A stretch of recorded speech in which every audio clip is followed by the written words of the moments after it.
Okay,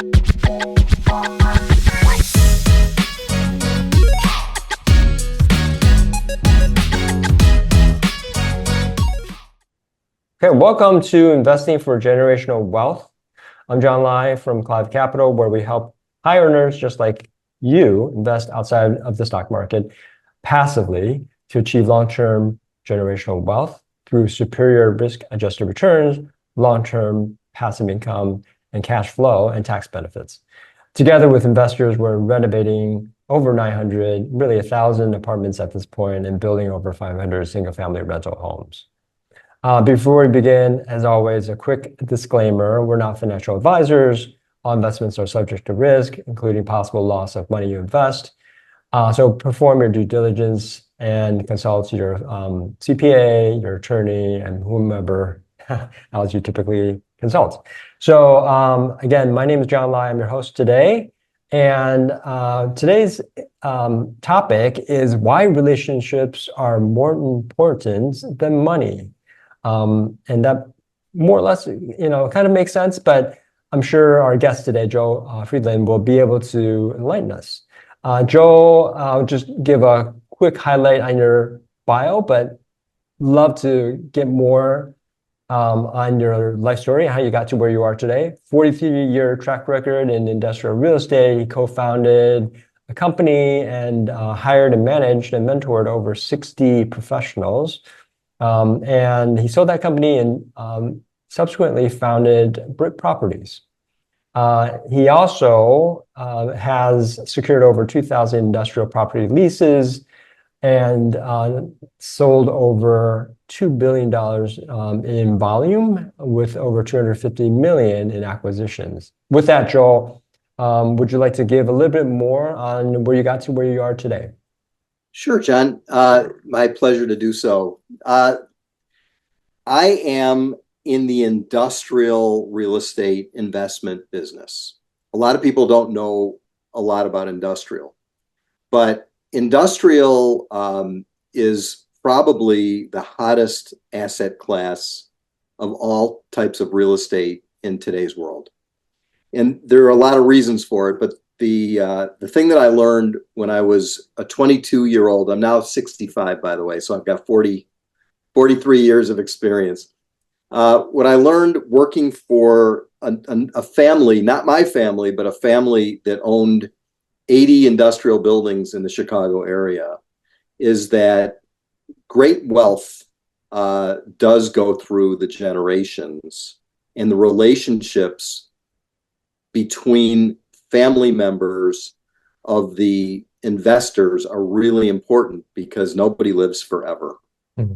Right. And so I went to work for a man when I was 22. He was 60, and his name was Milton Podolsky. He had 2 sons and a daughter, and they taught me how to lease and sell industrial buildings, how to evaluate them, and then how to syndicate them and bring in investors. And what I learned from Milton Podolsky was he had a group of 20 very wealthy investors. Today, you would call them billionaires. Back in the 1980s, there weren't really billionaires. There were people who had lots of millions, but not billions.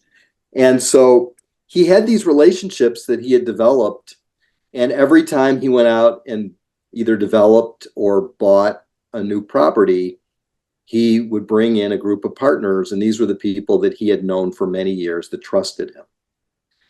Today, I still have a relationship with his son, Stephen, who was someone that trained me when I was 22. And Stephen was about 10 years older. And it's funny, how can it be that I still have a relationship with the man who mentored me 43 years ago? Beyond that, I have a relationship with people who invested with me in my first deal back in the 1980s. So I really have a strong belief that taking care of business means taking care of the people that are most important to you, staying in touch, being honest with them, listening to their needs, making sure that everybody in the relationship is as much of a giver as they are a taker. How did you get involved in industrial versus, the typical story is, now you're a realtor and then you maybe move up to commercial real estate. Well, Milt owned these 80 industrial buildings. And so he hired me in 1981. Interest rates were 17%. Businesses were Wow. struggling. He had 10 vacant buildings out of the 80 buildings. And he was looking for someone with a lot of energy, a youth. I was a youth to go out and find tenants for his 10 vacant buildings that he couldn't fill up in the bad economy. And so I went out door to door canvassing in the neighborhoods where the industrial buildings were located. So I didn't move up to industrial. I started with industrial. I don't know Right. anything other than industrial. I know how much I like it because I've learned so much about it. And I can tell you all the good things about industrial compared to other forms of real estate. It doesn't make it better, it just makes it different. But I started with learning on net leases where the management meant collecting the rent and making sure that the tenants cut the lawn and fixed the heaters and did all the work themselves. Because in a net lease, there's virtually no property management. And I learned from day one that that was the best thing in the world. And guess what? It is. To not have to worry about thousands of tenants. Every business has its good points. One of the bad points of industrial is a single tenant net lease building. If the tenant moves out, it's 100% vacant. Right. Same building that might be worth $20 million. A $20 million multifamily complex may have, let's say, 200 tenants. That's safer. It's a lot safer. But it means the tenants are coming and going, and toilets get stopped up, and people mess the place up, and they smash their cars into trees and into the side of the building, and it's not covered by the tenant. It's covered by the landlord and the landlord's management company, which is a royal pain in the ass, obviously. Yeah, right. Relationships. Talk a little bit about relationships and why you think relationships in life are generally important, but why is it so much more critical in real estate? Well, you've heard this statement, it's not what you know, it's who you know. It's never been more true. The people that I've met along the way have made my family more enriched because of the family relationships have made our financial situation far more enriched. Right now, I've got 300 investors. Just now, I came from a walk with Cliff Wenner. I hope he doesn't mind that I mentioned his name. But as I was hooking up with you, the guy that was leaving my home office here, we went for an hour walk after I made him lunch in my kitchen. He is invested with me in 4 industrial real estate deals, and we just are buying another property, and he'll be investing in that one too. He trusts me. And the reason is because he knows me very well, and I know him very well, and I care about him as a person, not as an investor number. I don't know what investor number he is. Right. I have no idea. But I was telling him about a problem as we were walking around that I'm having in my family regarding my mother's health and my brother. And he gave me his opinion. And then he was telling me a situation that he had with his son-in-law and with his daughter. And I gave him my opinion. And my opinion was based on things that I've learned. And I told him what I thought. He has to decide whether he's going to agree with the son-in-law or with the daughter. They want him to say which one. So I said, Cliff, I think you need to learn a tool that I have. I hope you think this is a good idea. It's called WAIT. And it stands for, why am I talking? So he said, you're saying I should stay out of it and not share my opinion. I said, bingo, share your opinion. So now Cliff and I have become friends as well as co-investors. That's a relationship. I mean, that's what it comes down to. We go for a walk. I made him lunch from my refrigerator. My wife went shopping at the grocery store last night. So I served him Rainier cherries, the yellow cherries. Hmm. I went to that salad place, Sweet Greens, and I picked up a salad, and I put out a buffet for him, and I brought him something to drink. He brought me a bottle of wine. I don't drink wine, but he brought it. So that's a relationship. And so every time I do a deal, I can count on Cliff being somebody that, if it's a good deal that I can explain properly that makes sense, he'll invest.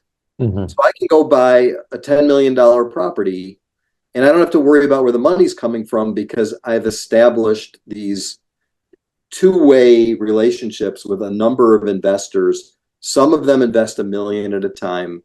Some of them invest 50,000 at a time. And then there's the tenants. Relationships with tenants, really important. Same thing. Take good care of them. Have lunch with them. Get to know about them and their families. It all comes down to that. Without that, I think life would be pretty empty. And also, I think my bank account would be empty. And I also believe that my emotional health, which is relatively good, wouldn't be as good, because a sense of community, I think, is what makes the world go round. Everybody has their issues, but when you have a community around you supporting you, and your friends are supported by you as part of their community, I think that's what life's all about. The wealthiest person in the world, I know someone who's got more money than almost anyone I've ever met. And the only thing that matters to him are his relationships with people that he trusts. There's nothing else. That's Yeah. great. That's great. Um, I guess the magic question is then, how do you develop those relationships? So you've been in the business for a very, very long time, and you have established experience, your resume, in addition to individuals who could vouch for you. So coming from, thinking back on your early days, how did you establish, those credentials and then those relationships in turn? Do you ever watch Larry David on I his TV? have. Yes, I have. He's the most obnoxious man on that show, right? He always says, "No one acts like this. I get away with it because it's a TV show." Mhm. Curb Your Enthusiasm is a great example of what relationships look like and how they grow and how they get maintained. Here's a guy who goes out, and it's constantly someone driving in his car with him that he's talking to, and they're having these various things that they pursue, whether it's going to buy something from a store or going to a restaurant or going to play golf at the club. It's sitting in the car and talking to someone. It's going to lunch with them. It's doing a lot of listening. Hmm. Listening is really important. I think it's an underrated skill. Yes. And so, yeah, I think it's about um, asking somebody to do something with you and spending time with them, whether it's a phone call or in person, and having it be reciprocal, where they invite you and you invite them, and then you go to their wedding, and now you've been to their wedding, and they remember you're the one person they still know was at their wedding 35 years ago. And it's to me, that's it. I don't know how you feel about it. Do you do the same thing? I do. And I'm sorry, I came from consulting and a couple other past careers. And, we employ a lot of those, I hate to say tactics, but they're essentially like, how do you develop a friendship? And it's really a friendship and not just, a client. And how do you develop that? Like, how do you cultivate those? You apply the same principles to all of your relationships for the relationships that you want to maintain and keep long term. Yeah, TV is and movies have a lot of examples of what a good relationship looks like, because the writers and directors know that the relationships between people are what are interesting to the watchers. Hmm. So there was a really sweet show that was called The Kaminsky Method. Hmm. and it was about these two old guys. One of them is Michael Douglas, and he plays an acting teacher. And Okay. the other guy was Alan Arkin, and he plays a retired Hollywood agent. They had a big agency with hundreds of employees. And here are these two guys who are older and have lived their lives. And what's it about? It's they're driving in the car, telling each other about what's bothering them. It's hanging out at each other's homes. It's going out to dinner. They have this one restaurant they go to, these two guys, and it's like an old-fashioned restaurant with the red cushions on the Yes. benches. Yep. It's like the dark background and the wallpaper. And they've got a guy who's their waiter, and he brings their drinks, and he walks really slowly, and they know his name, and he knows them. You know, that's like the sweet connective tissue of relationships where you just hang out with people who you let them know how much you care. You know, the old Dale Carnegie saying, nobody cares how much you know until they know how much you care. That's great. That's a great Love that one, quote. Yeah. I love that and quote. so, yeah, it's really caring, and you can't fake it. You can't fake. Well, there are people who can. They're called fraudsters. There's a lot of fraud out there. That's how these fraudsters get so successful. They're great relationship builders, but their intentions are bad. And so they build the relationships to screw somebody. Right. But those are called affinity investments, where somebody gets to know someone, and like this little old lady gives someone that she trusts all of her money, and he goes and he buys cars and a house and an airplane, Yeah. and it's all gone, and she can't figure out why this really good friend of hers screwed her so badly. Yeah. That's affinity fraud. And that's like with the Ponzi schemes and things like that. Right. You can fake it. And maybe perhaps a young person who doesn't know how to build a relationship and is afraid to do it needs to fake it a little bit to learn how to do it. Not to take advantage of someone, but just experiment with what it's like to be a giving friend. And so I have 300 investors. I would say that I almost know all of them. Wow, that's fantastic. Yeah. If someone invests in one of my deals and I see a check or a wire come in from someone who's putting money in, I can call them and say something to them like, hey, I'm glad you're in. And by the way, you know, how's Sue feeling? I know she wasn't feeling well after her knee surgery. And the husband will say, oh God, it's been rough. And yeah, you know, I have a couple other friends who've had knee surgery recently. And for some reason, there's been a spate of people who've had complications from their knee surgery. And so Bob will say, yeah, I've heard of that too. And I'd say maybe like, so who was the doctor again where this went bad? And now I'm interested in what's happening. And then I find out, talking to someone else, that they're thinking of going to that doctor. So I say, before you go, you better call Sue and Bob. Right. Right. All of a sudden, like, Joel's a resource. Yes, right. Yeah, not just for real estate or investing. He's, a life resource, life coach. Yeah, it is not about the real estate. If we're talking real estate, we're losing. Yeah. I would imagine a lot in our audience are fairly young, and at least young in terms of their career in real estate, their aspirations in real estate.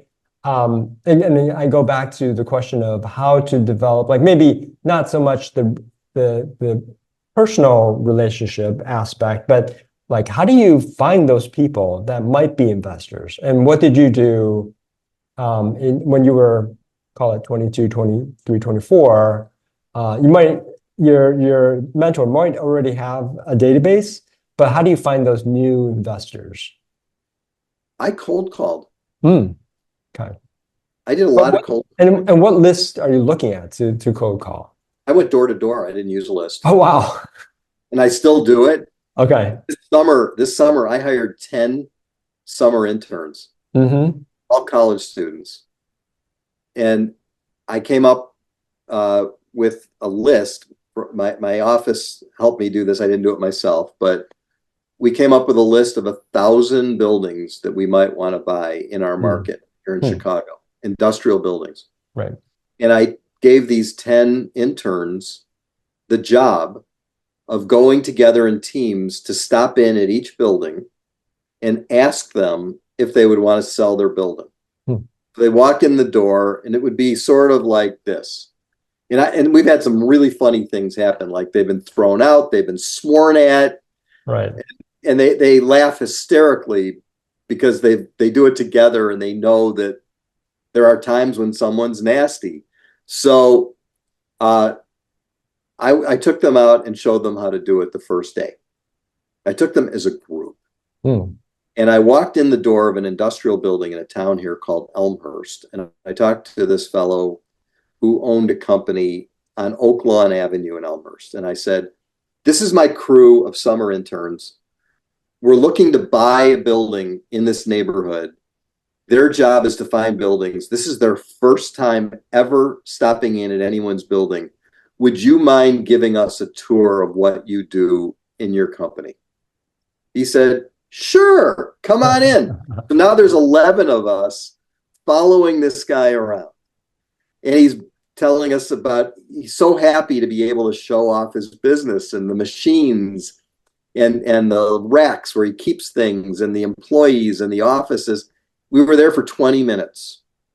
And at the end, I said, his name happened to be John. And I said, John, would you consider selling this building? He said, Joel, I bought it for 2.5 million and I've spent $1 million on it to make it just right for my company. I'm in for 3.5 million. I wouldn't sell it to you for 4.5 million because I need it. But now we know each other. Now, any one of those guys could go back to John and say, I was one of the interns that came that day back in June. Would you mind having lunch with me? I want to pick your brain about owning an industrial building in Elmhurst. Right. And generally speaking, someone like John might say, maybe not lunch. Well, why don't you come over? We'll have a cup of coffee. There you go. So that's when they're 20 years old in college, they establish a relationship with someone they've never met before. Right. Now they've been there twice. I have what's called the 3-time threshold rule. When you've walked through someone's threshold, which is their front door, 3 times, and each time you see them and talk to them, you now have a relationship. Period. You have one. And the 4th time it's deeper, and the 5th time it's deeper, and the 6th time, and then you meet at Denny's for lunch and it's deeper. Then you go to Sushi Train for lunch, which I love in Portland. Yeah. And it's deeper, and you talk about how do they do this? How does it? Right. Why is the place so good? And that's how I do it, and that's how I train my people to do it. I've trained 60 people in my industry, and they're literally not joking, except for the ones who couldn't do it because they just had an inability to do my business. About 50 of the 60 are all very wealthy now in their 30s, 40s, and 50s. And they've done incredibly well because I taught them how to build relationships. That's fantastic. Yeah. Fantastic. I like that story. I so let me just check to make sure that there are no others on the line right now. Are there things that you want to cover about relationships in either real estate or in life that we haven't covered as of yet? I have a few more questions to ask, but are there things that key things that you learn about relationships and going through your progress early on in your career? You were taught about industrial real estate. You might have been taught the sales process or like how to go about doing that. Were you taught about relationships, or does that come naturally? Is that part of the training process? I was very shy as a child, Hmm. so no one's more surprised than my family that I became this relationship building person. Right. But I have a few rules that I think may be interesting that doesn't exactly answer your question, but I think would be insightful. Number one, I'm not joking about this. Go to the funeral. Hmm. When you have a relationship, even if it's somewhat new, and a loved one of that person passes away, there's nothing you can do that shows more support and shows a desire to have a relationship with someone than attend the funeral of their loved one and support them. Hmm. So go to the funeral. And they're hard sometimes.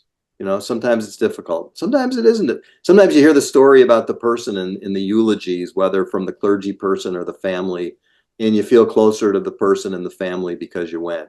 Go to the visitation. Stand and sit around and talk to the person who's lost somebody and ask questions and learn about the person who died and more things about their family. That happens to be one of the biggest ones. Hmm. Years ago, my grandfather died, and a guy who I barely knew, but who wanted to do things with me in my business, showed up at the funeral. And I Hmm. did not expect to see him there. And we had a receiving line, and he came through the receiving line, and he gave me a hug, and he said, "I'm so sorry for your loss. I just wanted to be here to support you." And we became lifelong friends. Hmm. Just that. Yeah. Another one is golf. Hmm. Well, that's going to be difficult with my golf score, I think. You don't have to be good. Right, right. It's You just true. have to be chummy on the golf course and be friendly with the person and get to know them. The other ones are tennis and pickleball. Hmm. I just went to Africa on a trip with my wife's sister and her significant other, her boyfriend. They're in their 60s. And Hmm. another couple that we had never met. The other couple was on the trip because my sister-in-law and her boyfriend Steve met them playing pickleball. Oh, wow. So now we have a relationship with this couple that I've never met until we went to Africa with them. And I now have these two new friends. Right. Traveling together is another really, really good one. Yeah. Yeah. Even if it's just a short trip somewhere. Right. Uh, and then also listening to someone's business problems and giving them input. Like just, my tool, the WAIT. Someone says, I have a business problem, Joel, I wanted to run it by you with real estate. And yesterday I talked to someone, his name is Dan, and he said, I'm looking to buy an industrial building for my business. And I said, I think we should meet because I don't think you should buy a building for your business. Hmm. Your business is in a state of flux. And if you buy a building and your business sells or changes, now you own a building with no tenant. Right. I said, maybe you should just take a short-term lease. But I want to come over and sit with you and talk through what your options are and why I think you should do this thing instead of that thing. And he called me back later in the day and he said, I'd like you to come over and talk to me about it. I'm not sure what to do. Yeah. And maybe it's just listening and not even giving him any advice, just listening to what he has to say. Let him come to his own conclusion. How much do you find that, and I love that approach. How much do you find that being like a business coach is a critical part of what you do? 1,000, Hmm. 1,000. There's such a thing as 1,000%. Also, another great one is bringing people a book.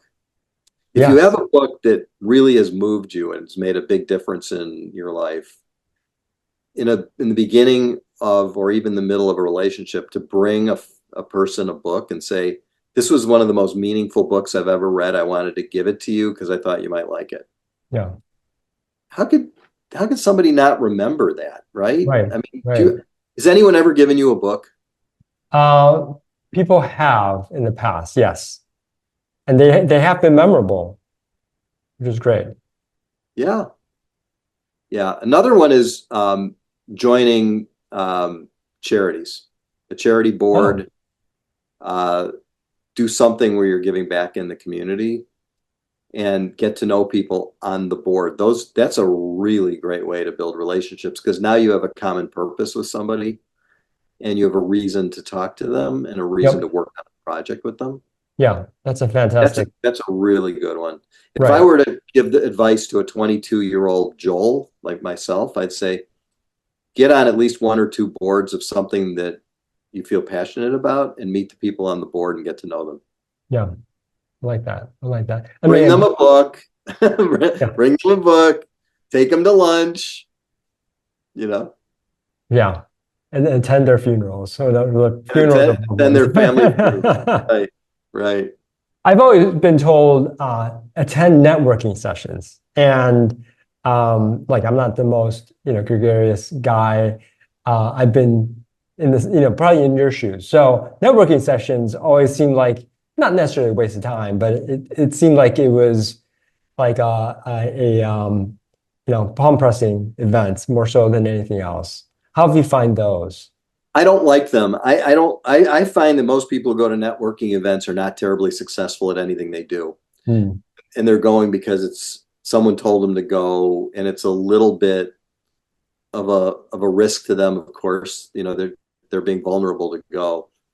The better networking opportunities to me are common cause networking. Yes. Like, Yeah. for example, you have to have a big company to join, but the Young Presidents Organization, Hmm. those guys become best friends with each other. They travel together, they meet to talk about their individual business problems. There's something called Vistage. I don't know what it's called now, but it used to be called Vistage, and they have groups. There's something called Tiger 21. I think you have to have a $20 million net worth to join, but you get together with other people who have businesses that have the same kind of struggles you do. Most struggles in business have to do with people, have to do with your employees not doing what you want them to do, or not Right. having the right person, or disruptive employees, or someone who's being dishonest. Uh, those are to me really important ones because it's a common purpose. Yep. Yep. Religious organizations too, synagogue, church, um, those are really big. And being on committees for the church, another common purpose, common cause. It's better than networking for so many reasons. Yeah, I like those. One other that I found to be somewhat useful is masterminds. I mean, yes, it's very focused on that particular, for example, real estate or commercial real estate masterminds. They're very focused on that particular topic, but they do everything that you just said. They're very focused on the business and operational needs of a company and to talk through like what the issues are that a company is facing or a particular individual is facing. And then for others that might be in the same position, how they solved it. So Yeah. that's seemed to have been useful. Yeah. Yeah. I think that's a great thing too. There's no end to the types of meetups uh, that you can go to meet people and start relationships and firm them up in a really meaningful way. So that's how I look at it. And I don't have any magic words, but I do know that when I buy a building, if I assemble a small group of people to go tour it with me, that is really strong Hmm. because now I'm saying to them, it's worth it to me to spend the time with you to show you the investment personally, as Hmm. opposed to having you just meet me on a Zoom call or read something on the internet and respond to it. And I've had people fly in from outside of the Chicago area who are investors from other cities, and I take them on a tour of a potential investment. One of the funniest ones, I've got so many funny stories. There's two that I can think of that are a riot. Yeah. The first one is we have a group of investors, and this guy introduced me to his brother, and his brother was not an investor. And I took him to see one of the buildings with his brother that I thought he might like to invest in. And we went out afterwards for coffee, and he asked me a question. He said, "So, what's your worst tenant?" I said, "Our worst tenant is a company that's the dumbest company. It's such a stupid idea. They lose money. They pay the rent, but it's such a dumb idea. It's called Instacart, and they deliver groceries. And the guy says to me, "Oh, that's interesting. I said, I just can't believe that it's a business." I said, "So what do you do?" He says, "Well, I'm in charge of all of the internet all the internet operations of Instacart." And I said, "Oh, I'm sorry. I'm so sorry." Yeah. So I was trying to build a nice relationship with a brother of an investor, and I don't think he was real happy with me after that. You can insert your foot right into your mouth, right? Yeah. And then another one, I went cold calling door to door with a young guy, and I was showing him how to do it. And the owner of the company came to the front door to meet us, and he said, "Look at the sign on my front door. It says no soliciting." And I said, "Well, that to me is an invitation to walk right in the door." The young guy is looking at me like I'm nuts, right? Right. And the guy said, "Get the hell out." So I said, "Okay." So I went outside and I high-fived the young guy and I said, "We just got thrown out of your first cold call. You got thrown out." And he said, "That's hysterical." So now I call the guy back who threw me out on the phone, and I say, "You just threw me out. I want you to know that I enjoy people who throw people out, because it means you're throwing out all my competitors. And if I make a relationship with you, it'll be just you and me, and you'll never talk to anybody else." He said, "Do you ever learn from the word no?" The answer is no. So you know what I did? I went to the store. I bought a sheet cake with the message, "I'm back again." And I brought the sheet cake and delivered it to him. Third time. I told you, 3 times you're through that threshold. 3 times there's a relationship. He said, "Come on in." Come on in. That's great. Yeah. Persistence. I love that persistence. Yeah. So we're getting up to the time, and I definitely am appreciative of the time you've spent. We do typically wrap up with 3 questions.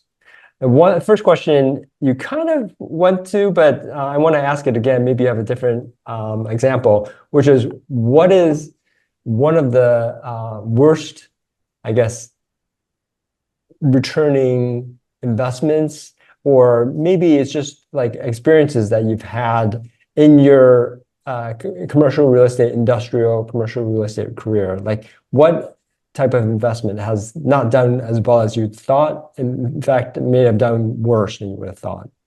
I'm a terrible developer. I don't have the aptitude to take something and spend hundreds of hours to develop something from scratch. I don't like going to village meetings to get approvals. So I bought a piece of land in a town here called Vernon Hills for about 1.6 million with a group of investors. And it never turned into anything, and we lost all of our money. And it was a disaster. And I came to the conclusion that I'm not a developer.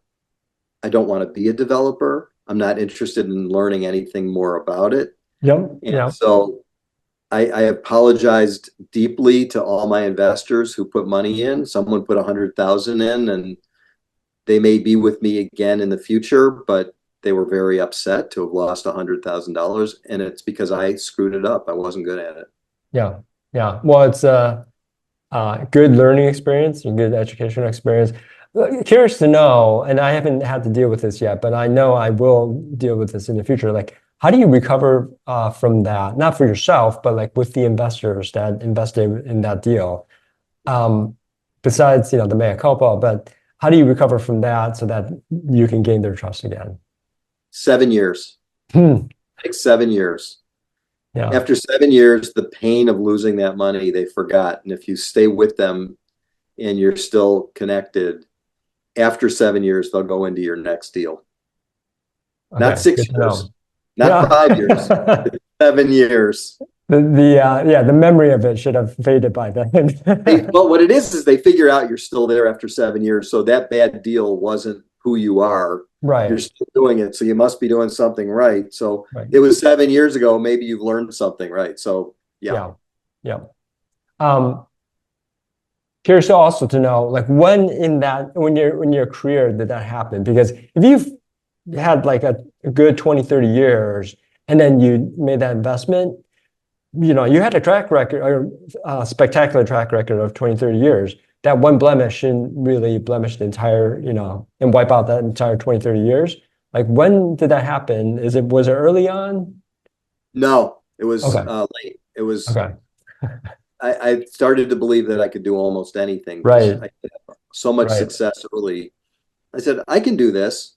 Sometimes there's a book that's called Think Again by a guy by the name of Adam Grant. Oh, yeah, And Adam Grant. Yeah. yeah, it's Love it's a him. major problem that someone has more confidence about something than they should. Mm. It's a bad decision to be overconfident about something that you shouldn't be overconfident about. There's a whole section in his book about that. Yep. And I was confident because I had done other things well that I could do that well. I Yeah. was wrong. Yeah. Yeah. Yeah, and a corollary of that would be a corollary question would be you're focused on an expert in industrial real estate. You tried development. Have you looked outside of your buy box at all besides the development deal? Yeah. And those have also not worked out. No. Okay. In aggregate. Some of them have worked out by accident. We buy only in Chicago because we're experts on the 16,000 industrial buildings in Chicago. We know all the buildings in Mm. Chicago. I can't come to Portland and learn the market and be an expert. I did do one deal in Portland with someone who was local, and it was fine. And I did a deal in New York where we bought a building for 2 million and it was sold for 6 million and it worked out great. But I've done deals in Florida and Ohio where it's not in my buy box and we did have losses. Mm. So I try to stay away from what I learned is the losing formula, which is going to a market where I'm not an expert and competing with people who are experts. Right. Right. Got it. Yeah, in my youth, my father, who is a doctor, physician, and we grew up in the Midwest. He bought a medical office in Texas, thinking, he would make an investment. Did not do very well. Texas is, booming now, but did not do very well. And that just left a bad flavor on at least medical offices, kind of the whole commercial real estate for the longest time. So I'm a little bit cautious, but definitely am getting back into it. First with multifamily, build to rent. There's a land deal that we're investigating, but I'm also like wary of getting too far, navigating too far out of our buy box. But yeah, definitely still learning. The next question is about, we talked about this as well. What would you have done, thinking back to the 22-year-old, 24-year-old Joel? What would you have said to that person to accelerate his or her career? Do less things and do them well instead of trying to do more things and spreading yourself too thin. I think that was my biggest mistake. If I had built relationships and understood that better when I was 22, I would have done so much better than just trying to open doors and then not follow through well enough with those open doors. Right. That's great. Yeah. That's great. Third and last question, which is, what charity do you, or what charitable kind of contribution, or what do you do in your off time that like giving back to your society? So we have a building that I built. Mm-hmm. So I did develop some buildings Okay. in 1889. And about 12 years ago, a tenant came in and their called Feed My Starving Children. Mm. They have about a dozen locations around the Midwest. And what they do is they pack food packets. They call them manna packs. Volunteers come in from schools and churches, just people who want to come in. They set up a time and they work in the warehouse using these, it's like a powdery material that when mixed with water becomes a very nutritious meal. Okay. And so you go there and you pack these manna bags, and then they stack them in boxes, and then they stack those on pallets, and then they ship them to communities around the world where children need food and don't have it. Missionaries go out and Right. figure out where they can do the best good. And I love to support them. I like having them as a tenant. I'm proud of having them as a tenant, and I'm so glad to be able to support what they do. It's great. That's fantastic. Yeah, thanks Yeah. for sharing that. Well, also thanks for educating us on why relationships matter in real estate more so than money. Learned a ton of things today. Thank you again, Joe, for taking the time out of your busy schedule. Don't forget to like and subscribe to our podcast, wherever on whichever platform you're listening to, and make sure that you do ring the bell, continue so that we can continue bringing you the best educational content ever. Thanks, everyone. Until next time, keep learning to invest for generational wealth. Thanks.